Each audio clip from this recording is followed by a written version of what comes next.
Good morning, all my dear students.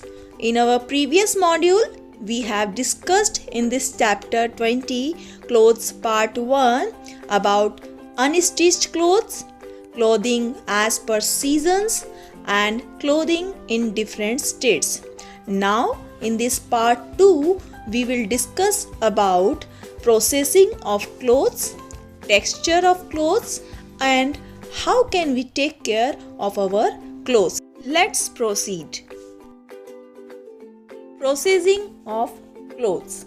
Materials used for making clothes are made up of a variety of materials.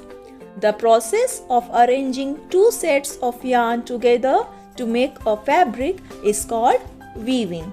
The big reels of yarn are called bobbins. These bobbins are used for weaving the clothes.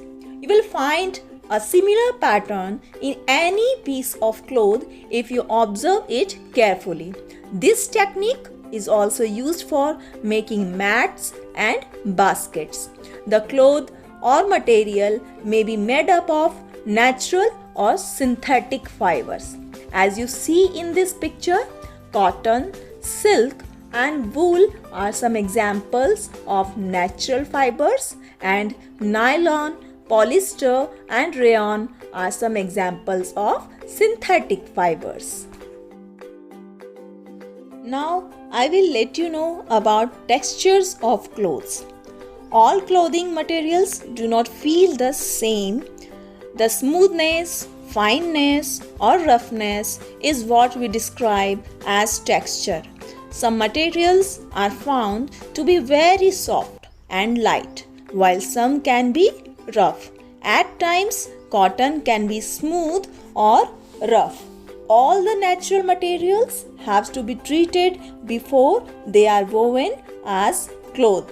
The type of treatment given to the cotton fiber will be determine the texture of the material once the weaving is over. Silk and muslin are examples of smooth textures in clothing, whereas denims and jute will be rough in comparison.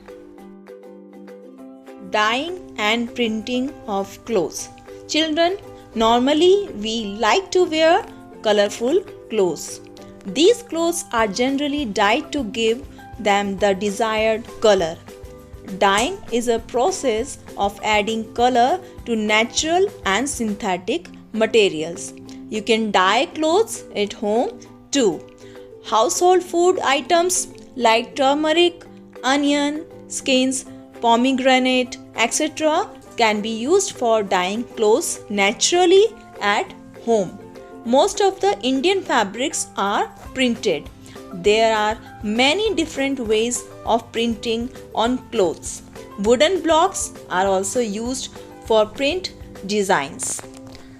You can use a paper to make a design of your choice with the help of different types of vegetables like bitter gourd, onion, etc.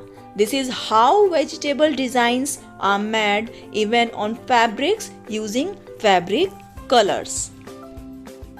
Now we will discuss about care for clothes. Children, caring for our clothes is essential for hygienic and healthy living. Looking after the clothes makes them look better and last longer. As you have seen, we use different clothes in different seasons. So we need to store the clothes that we do not use during a particular season carefully. Before storing clothes, we should wash them properly. Some clothes need to be ironed so that they occupy less space and remain in good condition.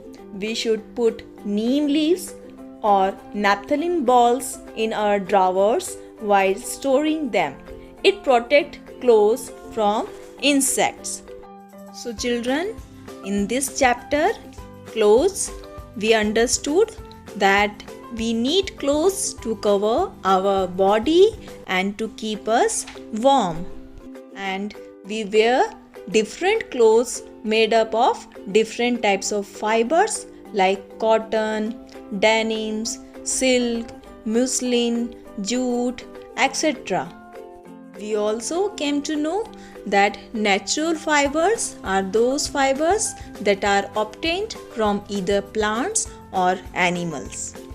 And synthetic fibers are the fibers that are made by humans. That is why they are known as man-made fibers. That's all we have in this chapter, clothes. I hope you enjoyed this chapter, and we will come up with a fresh chapter in our next module. Till then, bye bye.